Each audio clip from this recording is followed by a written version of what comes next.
declare decision 19.7B1 adopted.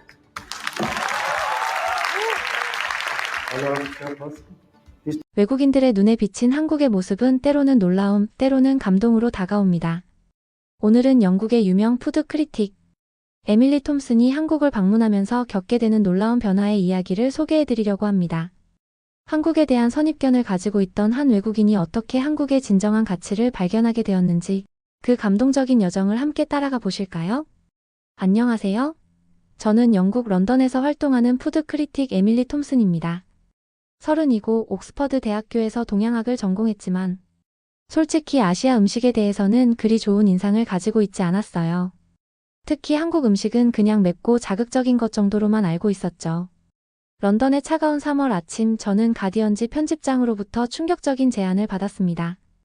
에밀리, 한국의 장 담그기 문화가 유네스코 세계유산이 됐다는데 이걸 취재해볼 생각 없어? 처음 들었을 때 정말 어이가 없었어요. 장이라고요? 그게 뭔데요? 저는 비웃음을 감추지 못했습니다. 영국의 정통 요리 문화를 다뤄온 저에게 아시아의 이상한 발효 음식은 그저 흥미거리에 불과했거든요. 세계유산이라니 유네스코도 기준이 많이 떨어졌나 보네요. 사실 저는 그동안 런던의 최고급 레스토랑들만 리뷰해왔어요. 미슐랭 스타 레스토랑, 전통 영국식 펍, 프랑스 비스트로. 이런 진정한 요리들만이 제대로 된 음식이라고 생각했죠. 아시아 음식은 그냥 저렴하고 자극적인 패스트푸드 정도로 치부했습니다. 에밀리, 요즘 독자들이 아시아 음식에 관심이 많아. 특히 한국 음식이 트렌드잖아. 이번 기회에 제대로 된 기사를 써보면 어때? 편집장의 말에 저는 내심 반발했어요. K-파프인이 K-드라마니 하는 한류 열풍도 이해할 수 없었는데 이제 음식까지 과대평가받고 있다는 생각이었거든요. 하지만 저는 곧 다른 생각을 했습니다. 오히려 좋네요.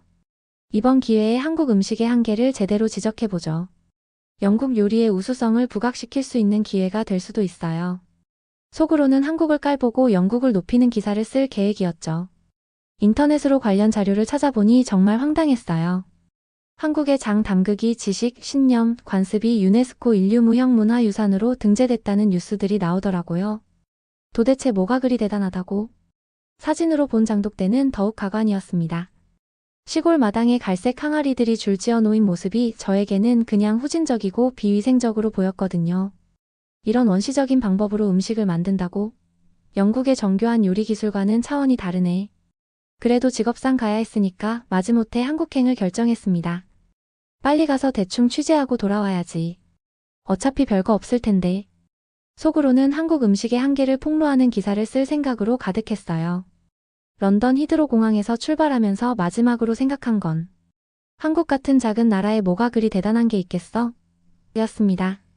영국의 오랜 요리 전통과 비교하면 한국은 그냥 신생 문화에 불과하다고 여겼죠. 그때는 정말 몰랐어요. 이 여행이 제 인생관을 완전히 뒤바꿔 놓을 거라는 사실을 말이에요. 오만하고 편견에 가득 찬 제가 얼마나 무지했는지 깨닫게 될 줄은 꿈에도 몰랐거든요. 한국에 도착한 지 이틀째, 저는 전북 순창군의 한 전통마을에 발을 들여놓았습니다. 런던의 세련된 도시 풍경과는 완전히 다른 모습이었어요. 첫인상은 역시나 실망스러웠습니다. 역시 시골이구나. 이런 곳에서 무슨 대단한 음식이 나올까?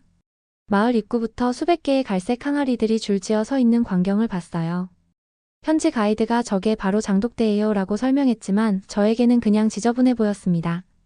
저런 야외 항아리에서 음식을 보관한다고? 위생 상태가 어떨지 뻔하네.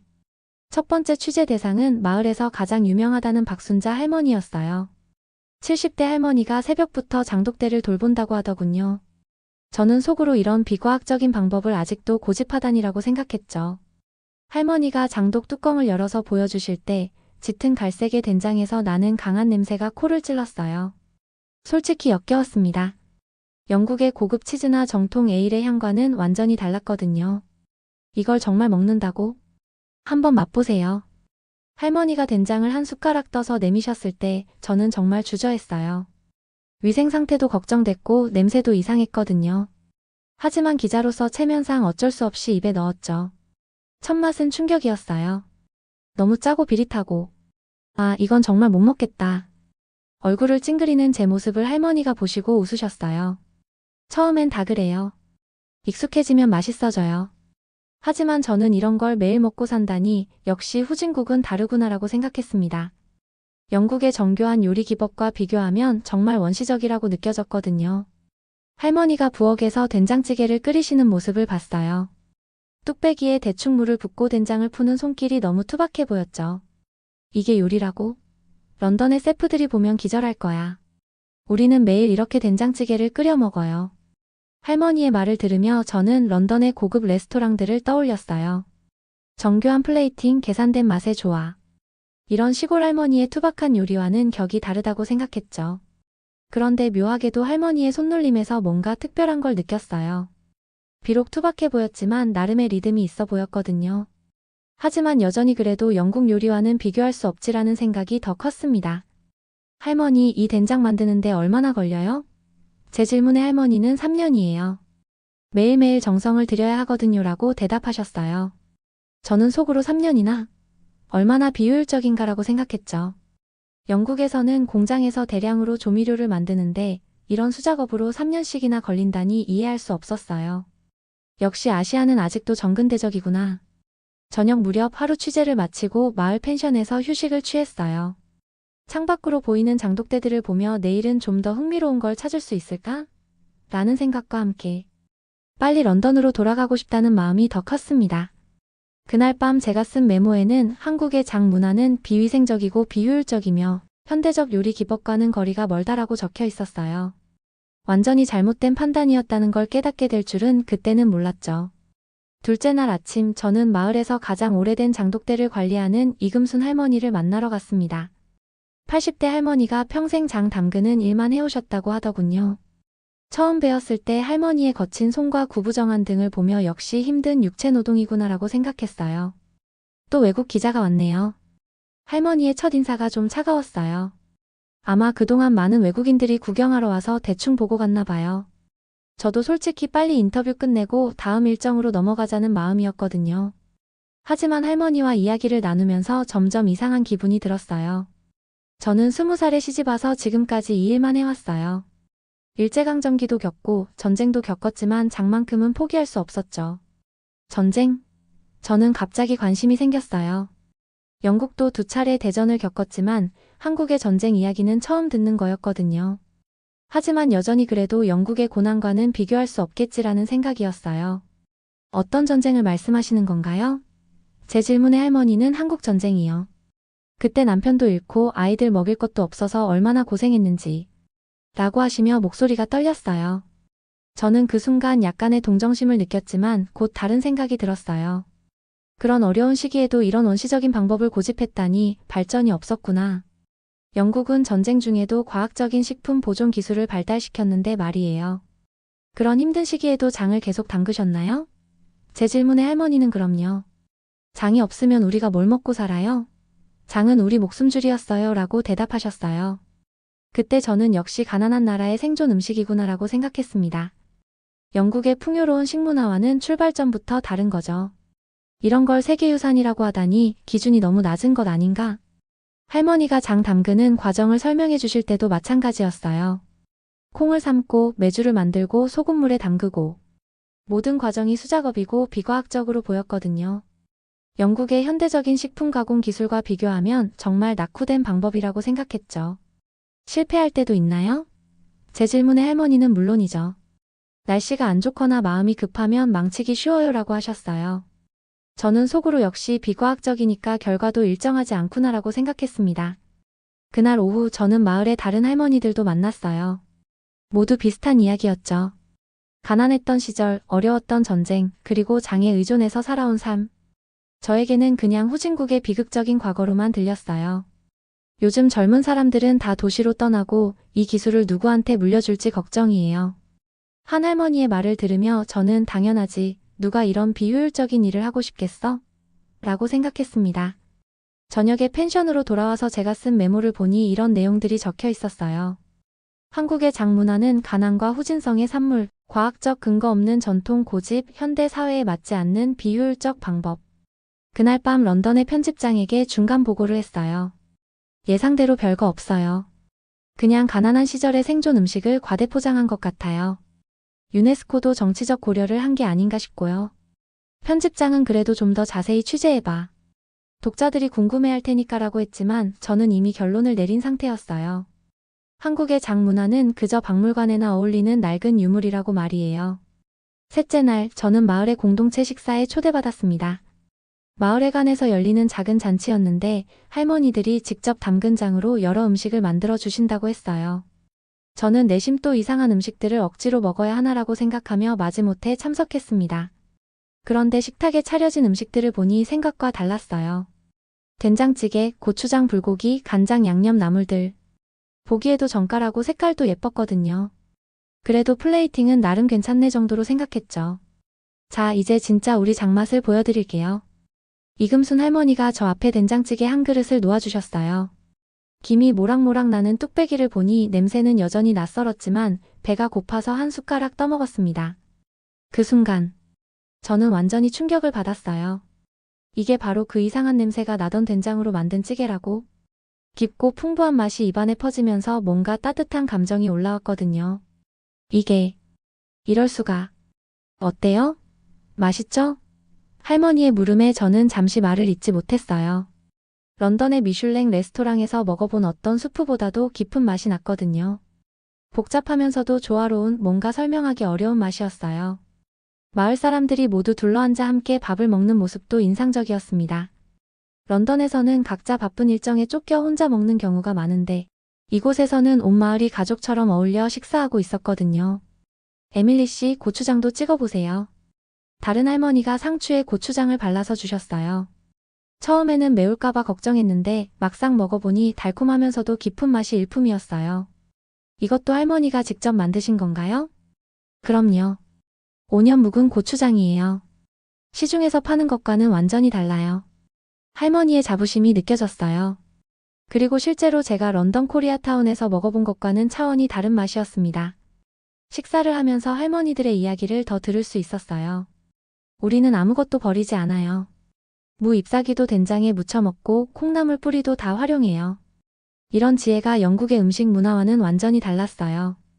영국에서는 완벽한 재료만 사용하고 나머지는 버리는 경우가 많은데 여기서는 모든 것을 소중히 여기는 철학이 있었거든요.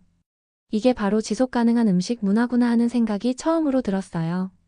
그때 한 할머니가 제게 말씀하셨어요. 에밀리 씨, 우리 음식 어때요? 처음에는 이상하다고 생각했죠? 저는 솔직하게 대답했어요. 네, 맞아요. 하지만 지금은 정말 놀라워요. 그럴 줄 알았어요. 외국 사람들이 처음에는 다 그래요.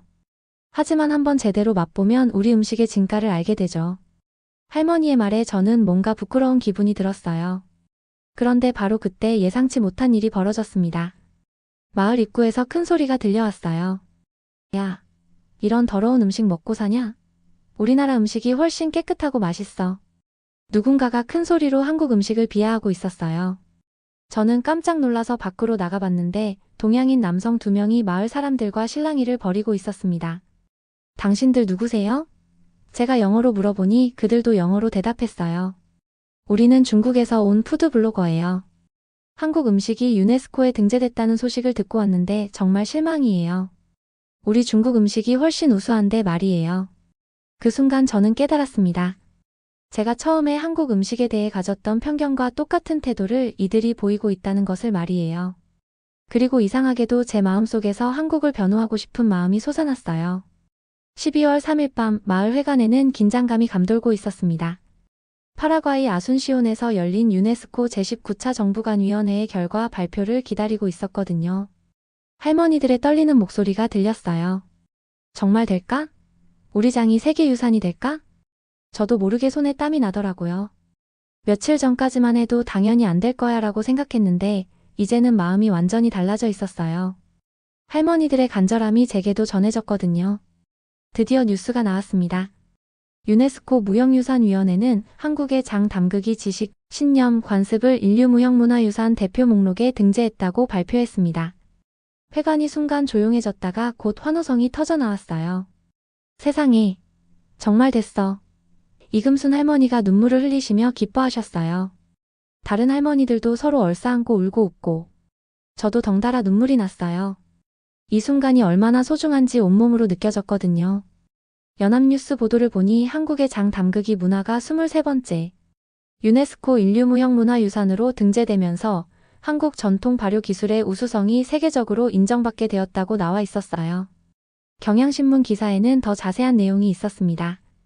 유네스코는 한국의 장 담그기 문화가 단순한 음식, 제조 기술을 넘어서 공동체의 결속과 전통 지식의 전승을 담고 있다는 점을 높이 평가했다고 했어요. 바로 제가 이 며칠간 직접 경험한 그 내용이었죠. 저는 그제서야 깨달았어요. 유네스코가 인정한 건 단순한 음식이 아니라 한국인들의 삶의 철학이었다는 것을 말이에요. 에밀리 씨, 이제 우리 장이 영국에서도 유명해지겠네요. 할머니의 말에 저는 네, 제가 꼭 영국 사람들에게 제대로 알려드릴게요 라고 약속했어요. 그 순간 제 마음속에서 완전히 다른 기사를 써야겠다는 생각이 들었죠. MBC 뉴스에서는 이번 등재로 한국은 총 23건의 인류무형문화유산을 보유하게 되어 문화강국으로서의 위상을 더욱 높이게 되었다고 보도했어요. 저는 이 순간 한국이 정말 대단한 나라라는 걸 깨달았습니다. 그날 밤 마을 전체가 축제 분위기였어요. 할머니들이 직접 만든 장으로 여러 음식을 해서 나눠 먹었죠. 저도 이제는 모든 음식이 맛있게 느껴졌어요. 아니, 맛있다는 걸 넘어서서 각각의 음식에 담긴 이야기와 철학을 느낄 수 있었거든요. 에밀리 씨도 이제 우리 가족이에요. 할머니들의 따뜻한 말씀에 저는 정말 감동했어요. 처음 왔을 때의 오만하고 편견에 가득 찬 제 모습이 너무 부끄러웠거든요. 그날 저는 처음으로 진정한 존경심을 느꼈습니다. 한국의 할머니들에 대한, 한국 문화에 대한, 그리고 이 모든 것을 지켜온 한국 사람들에 대한 존경심을 말이에요. 밤늦게 펜션으로 돌아와서 제가 처음에 썼던 메모들을 다시 봤어요. 비위생적, 비효율적, 후진적. 이런 단어들이 얼마나 무지하고 오만한 판단이었는지 깨달았죠. 그리고 새로운 메모를 적기 시작했어요. 한국의 장문화는 시간과 정성 그리고 공동체의 지혜가 담긴 위대한 유산, 서구의 관점으로만 바라볼 것이 아니라 그들만의 고유한 가치를 인정해야 나의 편견이 얼마나 잘못된 것이었는가. 한국에서 돌아온 지 한 달 후 저는 완전히 다른 기사를 쓰고 있었습니다. 처음 계획했던 한국 음식의 한계를 지적하는 기사에서 한국장 문화의 위대함을 알리는 기사로 완전히 바뀌어 있었어요. 제목도 발효의 지혜 한국이 세계에 가르쳐주는 진정한 음식 철학으로 정했습니다. 편집장은 제 원고를 보고 깜짝 놀랐어요. 에밀리, 이게 정말 네가 쓴 기사야? 완전히 다른 사람이 쓴 것 같은데? 저는 솔직하게 대답했어요. 네, 제가 완전히 잘못 생각하고 있었어요. 한국 문화는 정말 대단합니다. 가디언지에 제 기사가 실리자마자 독자들의 반응이 폭발적이었어요. 온라인 댓글창이 난리가 났죠. 드디어 아시아 음식 문화를 제대로 다룬 기사를 봤다. 에밀리의 시각 변화가 정말 인상적이다. 나도 한국에 가서 장 담그기를 배우고 싶어졌다는 반응들이 쏟아졌어요. 특히 인상적이었던 댓글은 나는 그동안 서구 음식만이 최고라고 생각했는데 이 기사를 읽고 음식에 대한 관점이 완전히 바뀌었다는 내용이었어요. 바로 제가 한국에서 겪었던 변화와 똑같았거든요. BBC에서도 연락이 왔어요. 에밀리, 한국장 문화에 대한 다큐멘터리를 만들어 보면 어때? 시청자들의 관심이 정말 높아. 제가 쓴 기사 하나가 이렇게 큰 파장을 일으킬 줄은 몰랐어요. 런던의 유명한 미슐랭 셰프들로부터도 연락이 왔어요. 에밀리, 한국의 발효 기술을 우리 레스토랑에도 도입하고 싶어. 혹시 한국 장인들과 연결해 줄 수 있어? 이런 문의가 여러 건 들어왔거든요. 심지어 옥스퍼드 대학교 동양학과에서도 연락이 왔어요. 학생들에게 한국 문화 강의를 할 때 이 기사를 참고 자료로 사용하고 싶다는 요청이었죠. 제 기사가 학술적으로도 인정받는다는 게 정말 뿌듯했어요. 영국 문화원에서도 관심을 보였습니다. 한마이너스형 문화교류 사업에 이런 콘텐츠가 필요했어. 후속 기사도 계획이 있나? 저는 이런 반응들을 보며 제가 올바른 길을 가고 있다는 확신이 들었어요. 가장 감동적이었던 건 한 독자의 편지였어요. 저는 80대 할머니인데 이 기사를 읽고 한국 문화에 깊은 감명을 받았습니다. 나이가 들어서도 새로운 것을 배울 수 있다는 걸 깨달았어요. 기회가 되면 꼭 한국에 가보고 싶습니다. 제 기사가 단순히 정보 전달을 넘어서 사람들의 인식을 바꾸고 있다는 걸 실감했어요. 그리고 서구 중심적 사고에서 벗어나 다양한 문화를 존중하는 분위기를 만드는 제 시도도 계속 편집돼 도움이 되고 있다는 것도 느꼈죠. 기사 게재 후 일주일 만에 조회수가 평소 음식 기사보다 5배나 높은 수치를 기록했어요. 가디언지 편집부에서도 이런 반응은 정말 드물다며 놀라워했죠. 소셜미디어에서도 엄청나게 공유되고 있었고요. 그때 저는 깨달았습니다. 진정성 있는 콘텐츠는 국경과 문화의 장벽을 뛰어넘어 사람들에게 감동을 준다는 것을 말이에요. 그리고 한국 문화가 정말로 세계적인 매력을 가지고 있다는 것도 확신하게 되었죠. 런던 한인타운에서도 연락이 왔어요. 에밀리 씨 덕분에 한국 음식에 대한 영국인들의 인식이 많이 바뀌었어요. 정말 감사합니다. 이런 말을 들으니 제가 작은 문화교류의 다리 역할을 했다는 생각에 뿌듯했어요. 더 놀라운 건 유럽의 다른 언론사들에서도 관심을 보인 거였어요. 프랑스의 르몽드, 독일의 디벨트에서도 한국장 문화에 대한 후속 기사를 써달라는 요청이 들어왔거든요. 런던으로 돌아온 지 2달이 지나면서 저는 제 작업실에 앉아 깊은 성찰의 시간을 가졌습니다. 벽에 걸린 제 이전 기사들을 바라보니 모든 게 서구 중심적이었다는 걸 새삼 깨달았어요. 영국 요리, 프랑스 와인, 이탈리아 파스타. 왜 저는 그동안 서구 밖의 문화는 제대로 보지 않았을까요? 새로운 연재 기사를 준비하면서 저는 독자들에게 제 솔직한 고백을 털어놓기로 했습니다.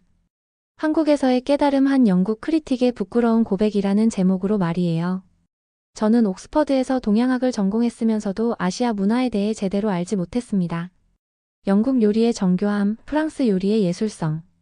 이런 것들만이 진정한 요리 문화라고 믿어왔죠. 아시아의 음식은 그저 값싸고 자극적인 것 정도로만 여겼습니다. 이 글을 쓰면서도 제 목소리가 떨렸어요. 과거의 편견과 무지를 인정한다는 게 쉽지 않았거든요. 하지만 정직해야 한다고 생각했습니다. 하지만 한국의 장 문화를 직접 경험하면서 깨달았습니다. 음식은 단순히 맛있고 보기 좋은 것이 전부가 아니라는 것을 말이에요. 한국의 장은 시간이었고 철학이었으며 살아있는 역사였습니다. 그 순간 이금순 할머니의 주름진 손이 떠올랐어요. 장은 우리 목숨줄이었어요 라고 말씀하시던 그 진솔한 모습이 말이에요. 저는 계속해서 글을 이어갔습니다. 30년을 살면서 저는 얼마나 많은 편견 속에 갇혀 있었는지 모릅니다. 선진국과 개발도상국, 세련됨과 투박함. 이런 이분법적 사고가 얼마나 위험한지 깨달았어요. 제가 처음 한국에 갔을 때의 오만한 모습을 떠올리니 정말 부끄러웠습니다. 장독대를 보며 비위생적이라고 생각했던 것, 할머니들의 정성을 비효율적이라고 여겼던 것. 모든 게 제 무지에서 비롯된 교만이었죠. 영국의 치즈 숙성을 자랑스러워하면서 왜 한국의 발효 문화는 무시했을까요? 둘 다 시간과 정성을 들여 만드는 것인데 말이에요. 제가 가진 서구 우월주의가 얼마나 근거 없는 것이었는지 깨달았습니다. 이 고백문을 가디언지에 실었더니 독자들의 반응이 또 폭발적이었어요. 에밀리의 솔직한 고백이 감동적이다. 나도 비슷한 편견을 가지고 있었는데 반성하게 됐다. 이런 용기 있는 글을 써줘서 고맙다는 댓글들이 쏟아졌죠. 특히 한 독자의 댓글이 인상적이었어요. 에밀리 덕분에 나도 내가 가진 문화적 편견을 돌아보게 됐어. 정말 고마워. 제 글이 저뿐만 아니라 다른 사람들에게도 성찰의 계기가 되고 있다는 걸 알 수 있었어요. 그날 저녁 저는 오랜 친구 제시카에게 전화를 걸었습니다. 제시카, 나 완전히 바뀐 것 같아. 한국에 다녀온 후로 세상이 다르게 보여. 제시카는 웃으며 에밀리, 내 기사들 다 읽었어. 정말 인상적이더라고 말했어요. 그동안 우리가 얼마나 편협한 시각을 가지고 있었는지 몰라. 서구가 최고라고만 생각했잖아. 제 고백에 제시카도 공감했습니다. 맞아, 나도 반성하게 됐어. 다른 문화에 대해 더 열린 마음을 가져야겠다는 생각이 들었거든. 결국 문화에는 우열이 없다는 걸 깨달았어요. 다만 각각의 고유한 가치와 아름다움이 있을 뿐이죠. 저는 이 깨달음을 혼자만 간직하지 않고 더 많은 사람들과 나누고 싶었습니다. 그래서 다음 프로젝트로 문화의 벽을 넘어서라는 연재를 시작하게 되었어요. 세계 각국의 숨겨진 문화적 보석들을 발굴해서 소개하는 기획이었죠. 한국에서의 경험이 제 저널리스트 인생의 완전한 터닝포인트가 된 셈이었습니다. 한국에서 돌아온 지 6달이 지났을 때 저는 다시 한국행 비행기에 몸을 맡겼습니다. 이번에는 관광객도 아니고 무지한 기자도 아닌 진정한 배움의 자세로 순창을 찾아가는 길이었어요. 이금순 할머니께 장 담그는 법을 정식으로 배우기 위해서였죠. 히드로 공항에서 인천공항으로 가는 길 창밖 풍경을 바라보며 반년 전의 제 모습을 떠올렸어요. 그때는 한국 같은 작은 나라에 뭐가 있겠어? 라고 생각했는데 이제는 한국에서 또 무엇을 배울 수 있을까? 라는 설렘으로 가득했습니다. 순창에 도착하자 할머니들이 반갑게 맞아주셨어요. 에밀리, 또 왔네. 신문에서 봤어. 정말 좋은 기사 썼더라. 이금순 할머니의 환한 미소를 보니 제 마음도 따뜻해졌습니다. 할머니, 이번에는 정말로 장 담그는 법을 배우러 왔어요. 영국에 돌아가서 직접 만들어 보고 싶거든요. 제 말에 할머니는 기뻐하셨어요. 그래, 그래야지. 이제 진짜 우리 문화를 몸으로 익히게 됐구나. 할머니는 저를 장독대 앞으로 데려가셨습니다. 수백 개의 항아리들이 여전히 그 자리에서 묵묵히 발효의 시간을 견디고 있었어요. 반년 전에는 지저분하고 비위생적으로 보였던 이 풍경이 이제는 신성하고 아름다운 모습으로 다가왔습니다. 자, 이제부터 제대로 가르쳐 줄게. 마음 단단히 먹어. 할머니의 말에 저는 고개를 끄덕였어요. 첫 번째 단계는 콩 고르기부터였어요. 좋은 장을 만들려면 좋은 콩을 골라야 해. 이거 봐, 이런 콩은 안 되고 저런 콩을 써야 해. 할머니의 세심한 설명에 저는 하나하나 메모를 해가며 들었습니다. 예전에는 비과학적이라고 생각했던 이런 경험적 지식들이 이제는 수천 년의 지혜로 느껴졌어요. 콩을 삶고 메주를 만들고 소금물을 준비하는 모든 과정을 직접 해보았어요. 생각보다 훨씬 정교하고 복잡했습니다. 에밀리, 성급하면 안 돼. 자연의 리듬을 따라가야 한다니까. 할머니의 조언에 저는 마음을 차분히 가라앉혔죠. 가장 신기했던 건 소금물 농도를 맞추는 과정이었어요. 이 소금물 농도가 중요해. 손으로 떠서 맛을 봐야 해. 기계 없이도 완벽한 농도를 맞추시는 할머니의 솜씨에 저는 감탄했어요. 할머니, 이걸 언제까지 기다려야 하나요? 제 질문에 할머니는 미소를 지으셨어요. 최소 1년은 기다려야 해. 진짜 맛있는 장을 원한다면 3년은 기다려야지. 기다림이 바로 우리 장의 핵심이야. 그 순간 저는 깊이 깨달았습니다. 이건 단순히 음식 만드는 기술이 아니라 인생 철학이었어요. 성급함을 버리고 자연의 리듬을 따르며 꾸준히 정성을 들이는 것. 이것이야말로 현대인들이 잃어버린 소중한 가치였죠. 에밀리, 영국에 가서도 계속 장을 담글 거지? 할머니의 질문에 저는 단호하게 대답했어요. 네, 꼭 그럴게요. 그리고 더 많은 영국 사람들에게 이 문화를 알려드릴 거예요.